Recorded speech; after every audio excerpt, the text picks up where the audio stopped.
Hey, we get asked all the time, what are like the basics needed for starting like a hardscape construction business? And in this video, we're going to take a walk around our job site here and go over those things.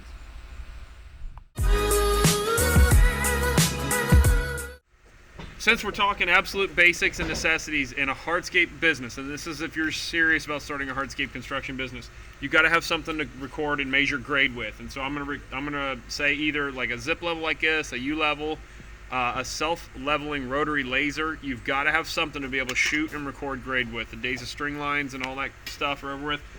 This is about $800, so go ahead and budget that in there. Of course, all your basic tools, shovels, sledge, whatever. You want a lot of come-alongs. These are concrete come-along rakes. You don't want to use like a regular hard-tine rake, because a hard-tine rake sorts and combs out all your aggregate and leaves the smaller stuff and only pulls the big stuff like that. At a minimum for compaction, a little plate compactor like this.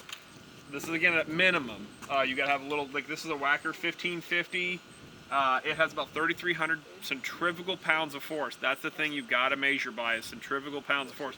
You can buy these at Harbor Freight, but a lot of them only have like 1,000 or 1,500 centrifugal pounds, and they don't do anything. You might as well not even compact if that's what you got to use, because this thing is only good for about 1.5 inches of dense graded base, and it does an okay job on subsoils. When you step up your game and you can afford to, reversible plate. This has about 10,000 pounds of centrifugal force, so this thing will do 10 inches of base, beats the heck out of subsoils. It's really good.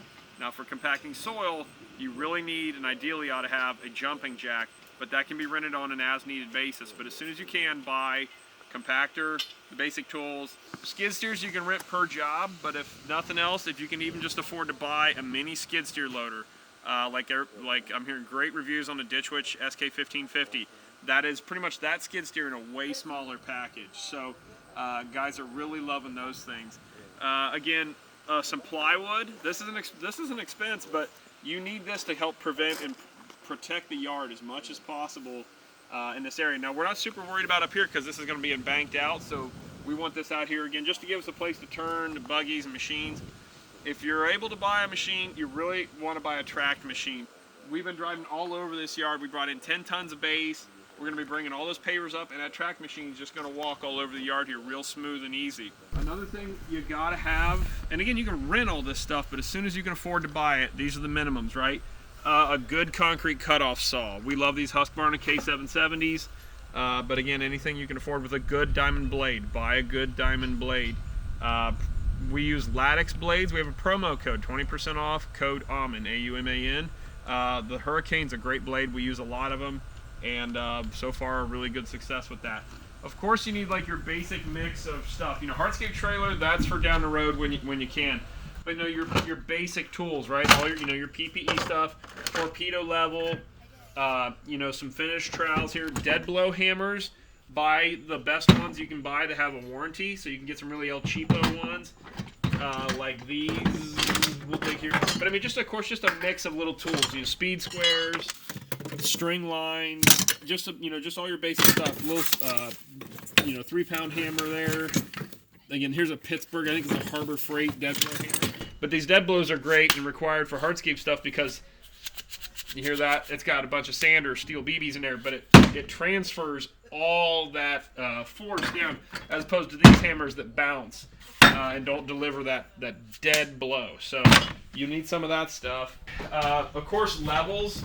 You're going to need a good set of 2, 4, and 6 foot levels. These are Craftsman. We don't get too crazy. The guys are too hard on stuff to buy Stabillas, in my opinion. A good screen board like this. These are available at any of the big box stores. And then, on a site, as best you can, this is just a little tip here real quick, but we've always got, some wasp and hornet killer, various, WD-40, and just basic stuff. That's kind of just a basic supply thing that you need just to have as a company. Of course, fuels. This is just how our trailer is, outfitted here. As you get more advanced, maybe considering, some dustless, cutting technology, that kind of stuff. You'll, of course, need some glue guns, which, this is a small, just a little, 10-ounce glue gun. You want to buy them with the linkage here that are like a 13-to-1 ratio. You don't want to buy those cheap ones that you've got to just kill yourself to squeeze all that glue out of there. We, by the way, prefer to use the larger tube glue. You're not swapping out 10-ounce tubes all day long. So you're able to do all that. Another thing real quick, I don't care what level of contracting you're out, first aid kits, that's a big deal. Eye wash kits, and then a fire extinguisher on site, always. Your basic stuff here, again, lots of hand tools. You just about can't go wrong having any kind of hand tools on site here. We, again, you don't want to use these for any kind of aggregate or base because these things comb out and separate the aggregates. So that being said, that's kind of the quick and dirty of basics. At a bare minimum, a dump trailer and dump truck ideally, but we may do with a dump trailer for a long time, and they have their utility and their purpose. But that's pretty much that. So lots of bare minimums, but that all kind of is like what I would recommend is the absolute bare bones necessities you need to get started. Thanks for watching. Like, subscribe. What else are the famous popular? Leave a comment below. Drive that algorithm up. Tell us what we missed, how stupid we are. Thanks for watching, folks. A lot of those 1-inch snows, clients may just decide to just drive over it. You know, it's maybe not worth clearing, let's say, but that creates a hazardous risk because the ice builds up under the cars and on their footprints, and it makes it dangerous. So going back to what you're saying about the glaze, most of our clients just have us do the snow basically, every time we get a snow, so that we don't have that buildup because we maintain it. It's more like a lawn service weekly compared to bi-weekly. We're maintaining it a little more often so that they don't have any buildup compared to if you have us do it every 2 inches, let's say, and the client doesn't decide to shovel when you get a mount under our trigger. That's when it'll build up and you won't get as good of a result.